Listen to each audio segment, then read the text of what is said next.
सो देखो, फिर से रिपीट कर दे रहा हूँ। Reducing properties weaker reducing agent with respect to alkali metals. Alkali metal के रेस्पेक्ट में ये रिड्यूसिंग एजेंट कम होते हैं। क्लियर है ना बेटा? नाउ अगर मैं कॉम्प्लेक्स की बात करूं, due to the small size of cation and high charge density high कैसे हो गई बेटा, बताओगे कोई मुझे? चार्ज डेंसिटी हाई कैसे हो गई डाउन द ग्रुप जाने पर? E/P ratio. देखो बेटा, सबके पास दो ही चार्ज है ना, +2 चार्ज है। सबके पास +2 चार्ज है ना, चाहे बेरिलियम हो या मैग्नीशियम हो, चाहे कैल्शियम स्ट्रोंशियम, सबके पास +2 चार्ज है। बट डाउन द ग्रुप जाने पर बेटा साइज सबकी बढ़ जाती है। ओके, तो अगर मैं बात करूं, आपके पास एक इतने से सर्किल में स्फीयर में +2 चार्ज है, एक इतने में +2 चार्ज है, तो चार्ज डेंसिटी किस में ज्यादा है? फर्स्ट वन में। ऑल ऑफ यू एग्री और not? Okay, so here is charge density is more for case of beryllium and magnesium. तो beryllium and magnesium के केस के लिए चार्ज डेंसिटी ज्यादा है in compare to down the group. Okay, down the group में जो elements हैं उनकी चार्ज डेंसिटी कम हो जाएगी। ओके, तो चार्ज डेंसिटी ज्यादा है एंड आपका स्मॉल साइज है, जिसकी वजह से आपका कॉम्प्लेक्स फॉर्म करेगा। रिड्यूसिंग प्रॉपर्टीज में आते हैं weaker reducing agent than the alkali metals. Okay, ये आपका वीकर रिड्यूसिंग एजेंट होगा than the alkali metals. Reason आपके पास ये है ऑक्सीडेशन पोटेंशियल, ये है आपके पास रीजन। और अगर और डिटेल्स में जाना तो heat of atomization and ionization energy. वो एटमाइजेशन, हीट ऑफ एटमाइजेशन क्या होता है बेटा, बताओ मुझे? बॉन्ड को ब्रेक करता बॉन्ड को ब्रेक करने के लिए ज्यादा एनर्जी है। ओके, बेसिकली वो सब नॉर्मल सा है, आप लोग याद कर लेना थोड़ा सा। ओके, एंड अगर मैं बात करूं रिएक्टिविटी का, रिएक्टिविटी आई थिंक हाँ हो तो चुका है, आपके फिजिकल प्रॉपर्टीज हो चुकी हैं। फिजिकल प्रॉपर्टीज में कलर, मैंने हाँ कलर बता दिया आपको। सारे एलिमेंट जो होते हैं वो डाइवेलेंट होते हैं, सब चाहते हैं कि अब नोबेल गैस कॉन्फ़िगरेशन मिल जाए 2 इलेक्ट्रॉन लॉस करके। ओके, तो फिजिकल प्रॉपर्टीज में आई थिंक एस ग्रुप 1 में हमने इतना ही देखा था ना, बाकी जो फिजिकल प्रॉपर्टीज है कुछ है नहीं उसमें। ओके, बाकी आप लोग पढ़ लेना। चलो हम लोग स्टार्ट करते हैं केमिकल प्रॉपर्टीज से। केमिकल प्रॉपर्टीज से स्टार्ट करने से पहले मैं बता देता हूँ आप लोगों को reactivity. Okay, chemical properties heading रख लो यहाँ पर, chemical properties. Before starting chemical properties heading लिखो रिएक्टिविटी।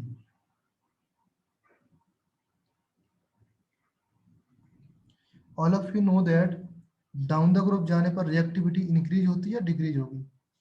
इंक्रीज। क्यों इंक्रीज होगी?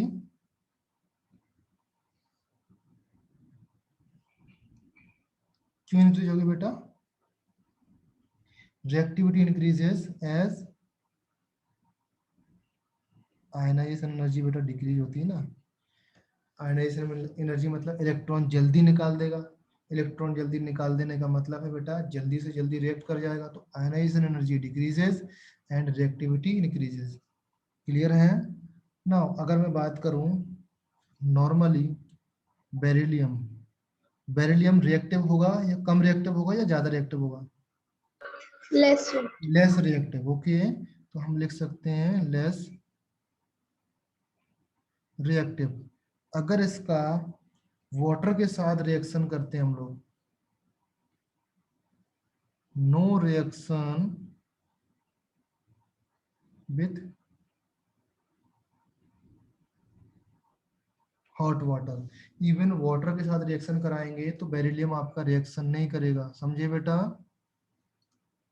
बेरिलियम आपका रिएक्शन नहीं करेगा हॉट वाटर के साथ। ओके, नाउ अगर मैं बात करूं मैग्नीशियम के केस में, तो मैग्नीशियम रिएक्ट कर जाता है हॉट वाटर से एंड क्या फॉर्म करता है बेटा, बताओ मुझे। इनकेस अगर आपको हाइड्रोजन याद होगा तो आप बता सकते हो, हॉट वाटर से रिएक्शन करके क्या फॉर्म होता है मैग्नीशियम का? बोलो बोलो। जो भी मेटल्स होती हैं बेटा, मैंने आपको हाइड्रोजन का प्रोसेस में बताया था ना, प्रिपरेशन मेथड्स में, विथ है। Water, cold water, hot water और स्टीम के साथ रिएक्शन बताया था, याद करो, बताया था ना। कोल्ड वाटर, हॉट वाटर और स्टीम के साथ, जो कोल्ड वाटर के साथ रिएक्शन करने वाली एलिमेंट थी, लाइक आपका मैग्नीशियम, जिंक वगैरह, cold water, sorry, hot water के साथ आपका मैग्नीशियम, जिंक वगैरह करते थे। कोल्ड वाटर के साथ आपकी कैल्शियम है, पोटेशियम है, सोडियम है, जिनकी रिएक्टिविटी ज़्यादा होती है। स्टीम के साथ रिएक्शन करने वाली Fe था, कोबाल्ट था, निकिल था, ये आपकी स्टीम के साथ रिएक्शन करने वाली। तो ये इससे रिएक्शन कर जाएगा एंड रिएक्शन करने के बाद बेटा H2 गैस बनाता है। याद रहेगा ऑल ऑफ यू, याद रहेगा कि नहीं? नाउ नेक्स्ट आपका कैल्शियम है, स्ट्रोंशियम है, बेरियम है, they can react even cold water. तो reactivity down the group increase हो रही है, डिक्रीज हो रही है? इंक्रीज हो रही है बेटा, ओके। मीनिंग ये है कि नॉर्मल वाटर से रिएक्शन करना मतलब अच्छा रिएक्टिव है। जब उसको हीट करना पड़ रहा है, हमको एनर्जी देना पड़ रहा है रिएक्शन कराने के लिए, इसका मतलब वो कम रिएक्टिव है। Clear all of you? समझ में आया ना? Now next next point, reaction with air. ये पॉइंट आप बताओगे मुझे, रिएक्शन विथ एयर।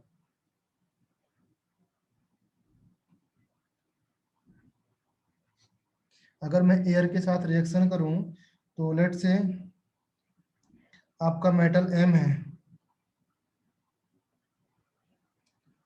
इधर पे लिख रहा हूं मैं, M मेटल है आपका, एयर के साथ रिएक्शन करके क्या फॉर्म करेगा, बोलो? MO. MO. Metal oxide, okay. और कुछ फॉर्म करेगा? M3N2. M3N2 भी फॉर्म करेगा। एक ऑक्साइड एक नाइट्रो।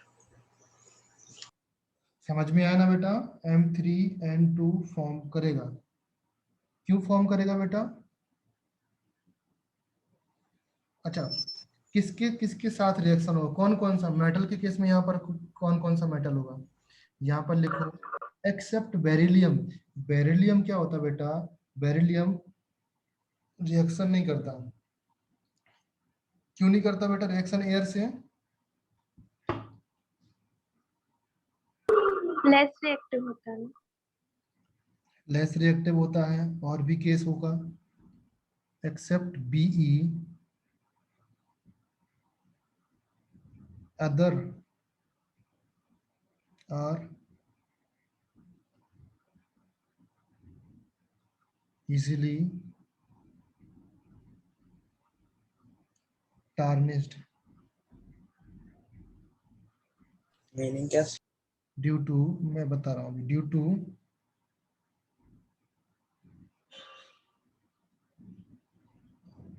फॉर्मेशन ऑफ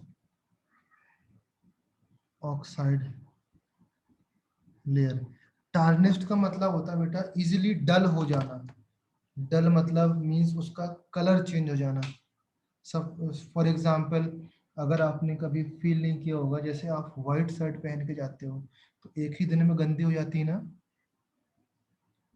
होती है कि नहीं होती है?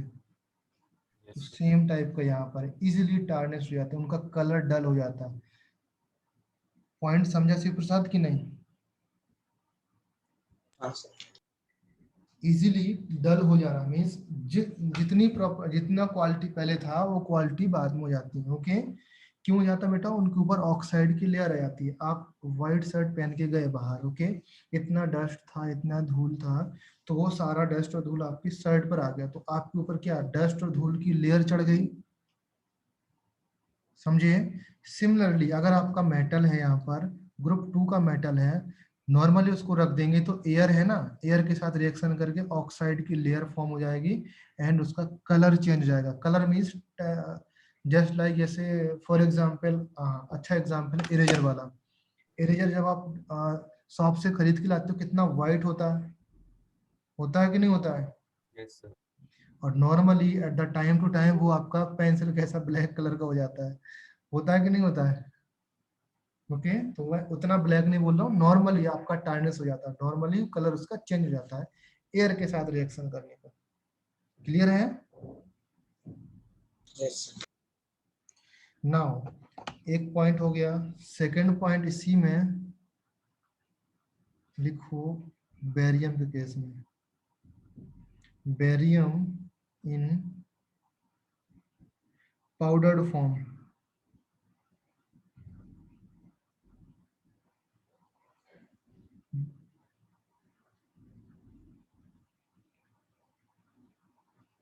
burns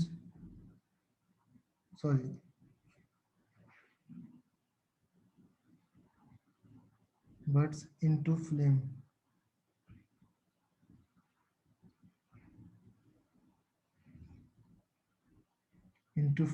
on exposure of air।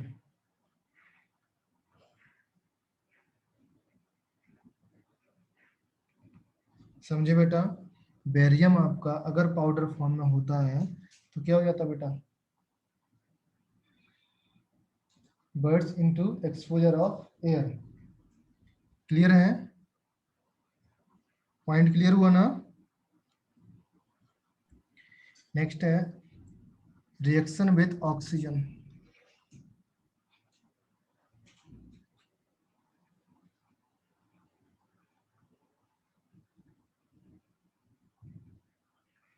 Reaction with O2।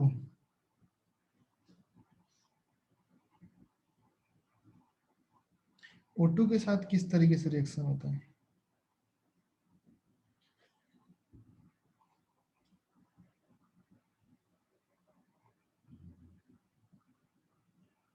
बोलो बेटा। ऑक्साइड। ऑक्साइड और हाइड्रोक्साइड फॉर्म करते हैं। एक सेकेंड, इधर पे आप ये चीज लिख लेना, रिएक्टिविटी डाउन द ग्रुप जाने पर reactivity increases. Okay, because barium reaction नहीं करता, बेरियम आपका बस्ट कर जाता है इनटू फ्लेम। ओके, हाँ, ऑक्सीजन के साथ रिएक्शन करके क्या फॉर्म करेगा बेटा? ऑक्साइड फॉर्म करते हैं। ओके, ना जो ज्यादा ऑक्सीजन के साथ रिएक्शन करेगा बेटा वो पेरोक्साइड फॉर्म कर सकता है, जस्ट लाइक सोडियम है, पोटेशियम है, रुबिडियम है, सीजियम है। याद करो, फॉर्म कर सकता है कि नहीं? Yes, sir. Down the group जाने पर एफिनिटी, एफिनिटी समझते हो? Yes. Affinity for O2 increase. Affinity क्या होता है बेटा?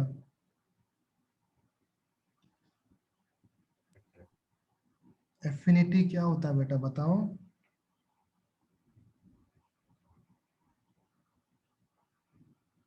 अट्रैक्ट करता है वो electron. Attraction, attraction power towards oxygen increase होता है। ओके, तो जो आपका बेरियम है वो आपका पेरोक्साइड फॉर्म कर जाएगा। बेरियम का पेरोक्साइड याद करो, बेरियम का पेरोक्साइड हमने पेरोक्साइड बनाने के प्रोसेस में यूज किया था, बेरियम पेरोक्साइड हाइड्रेटेड फॉर्म में यूज किया था, प्लस इसमें आपका H2SO4 डाला था, और मैंने बोला था डाइल्यूट H2SO4 डालते हैं 20%, या फिर मैंने बोला था H3PO4 भी यूज कर सकते हैं, H2CO3 भी यूज कर सकते हैं। याद आया कुछ? ये आपका पेरोक्साइड H2O2 का फॉर्मेशन है। ओके, लैब मेथड है, काफी इंपॉर्टेंट है, याद करना। Okay, so affinity towards oxygen down the group जाने पर इंक्रीज होती है। ओके, सो अभी तक इंक्रीज हुई। नाउ सॉरी, इंक्रीज हुई ना, तो आपके कौन कौन से कंपाउंड फॉर्म हुए ऑक्सीजन वाले? फर्स्ट ऑफ ऑल आपका barium oxide, sorry beryllium oxide, MgO, calcium oxide, strontium oxide and barium oxide. ये फॉर्म हुए compound. Now, most important things you have to remember that the structure of these element is like NaCl type structure। NaCl का structure कैसा होता है? H6 क्या होता है बेटा? FCC. FCC। F इन सारे एलिमेंट का स्ट्रक्चर आपका FCC टाइप होगा। क्लियर है? याद रहेगा? याद रहेगा कि नहीं? बोलो बोलो। हाँ सर. हाँ। नाउ दीज एलिमेंट्स, अभी आपको देखना है ये जो एलिमेंट्स हैं, these elements are strong base. अगर मैं इन एलिमेंट का आपको बेस फॉर्म होगा, दीज एलिमेंट का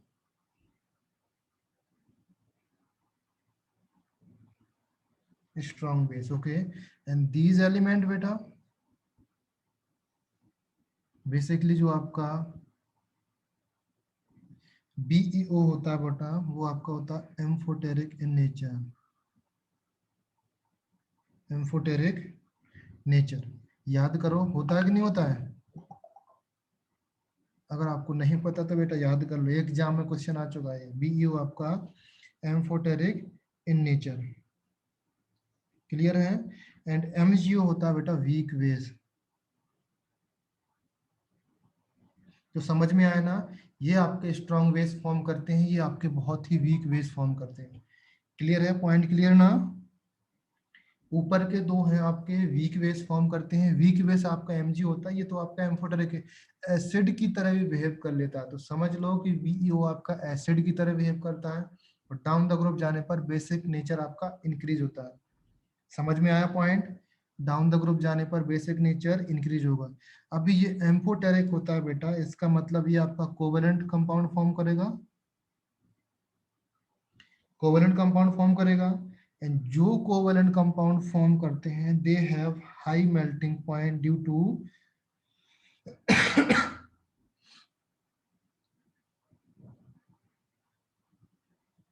high melting point due to बेटा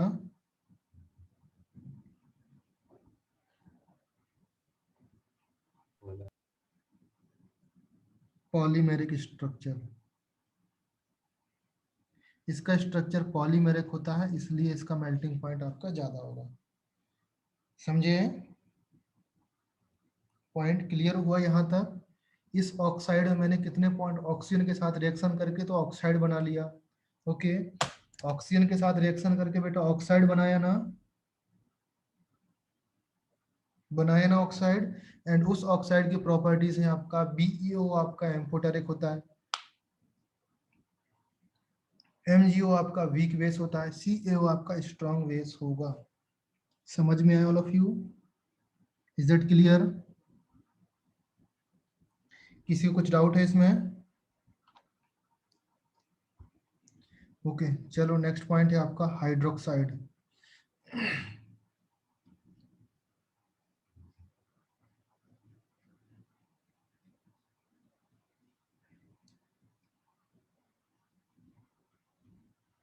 हाइड्रोक्साइड, अभी बताओ मुझे, जो ऑक्साइड है आपके, ऑक्साइड को अगर वाटर में रिएक्शन कराएं या वाटर में सॉल्युबल कराएं या वाटर से आप थोड़ा सा रिएक्शन भी कराएं या मॉइस्चर से रिएक्शन कराएं, कुछ भी मींस H2O2 अगर प्रेजेंट में आता है तो वो हाइड्रोक्साइड फॉर्म करेंगे।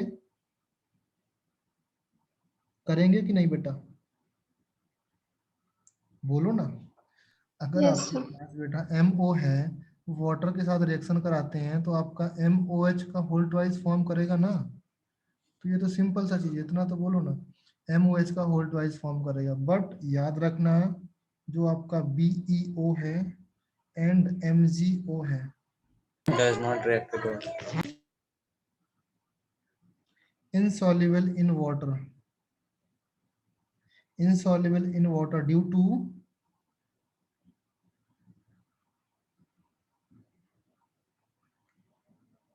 Tight packing. इनकी पैकिंग बहुत टाइट होती है, इन सॉलिड स्टेट बोल सकते हैं यहाँ पर, तो ये सॉल्युबल नहीं होंगे। समझ में आया बेटा? क्लियर है ना पॉइंट? नेक्स्ट पॉइंट आपका सॉल्युबल होने के बाद कैल्शियम सॉल्युबल होगा, तो कैल्शियम क्या बनाएगा बेटा? CaOH का होल ट्वाइस बनेगा। अगर आपका स्ट्रोंशियम सॉल्युबल होगा तो स्ट्रोंशियम OH का होल ट्वाइस बनेगा। एंड बेरियम आपका सॉल्युबल है तो BaOH का होल ट्वाइस बनेगा।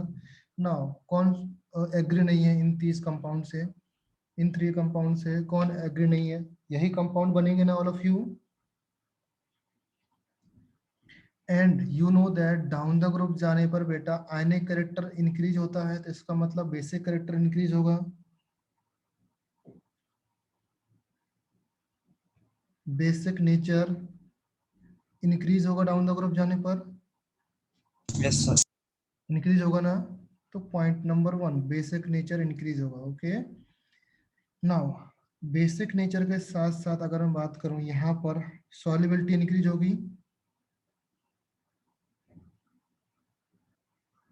सॉल्युबिलिटी इंक्रीज होगी ना बेटा। बेसिक कैरेक्टर इंक्रीज होना मतलब आपका OH आयन ज्यादा, Ba positive and OH negative ज्यादा स्टेबल हो गया आपका। अरे बेटा Ba positive and 2 OH negative पहुंच गया ना, इसका मतलब आयंस में जल्दी टूट गया। ज्यादा स्ट्रॉन्ग एसिड मतलब उतना ही ज्यादा डिसोसिएट होना होता है ना। नहीं आया समझ में बेटा? अगर मैंने बोला NaOH है, ये स्ट्रॉन्ग बेस है, तो ये कंप्लीटली डिसोसिएट होता है ना?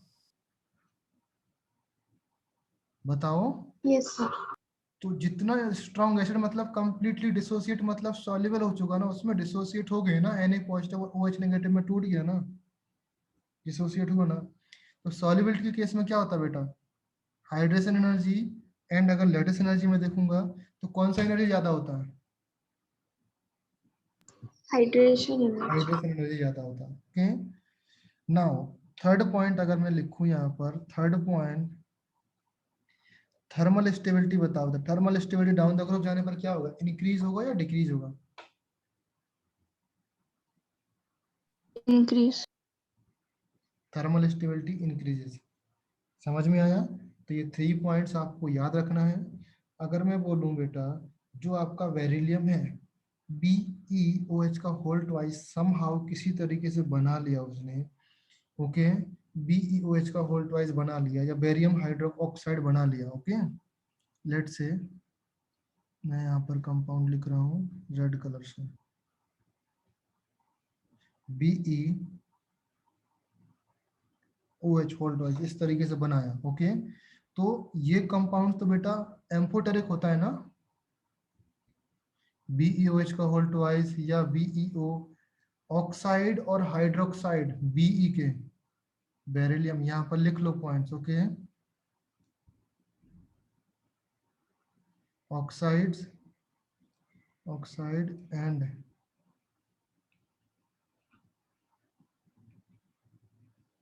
Hydroxide of Be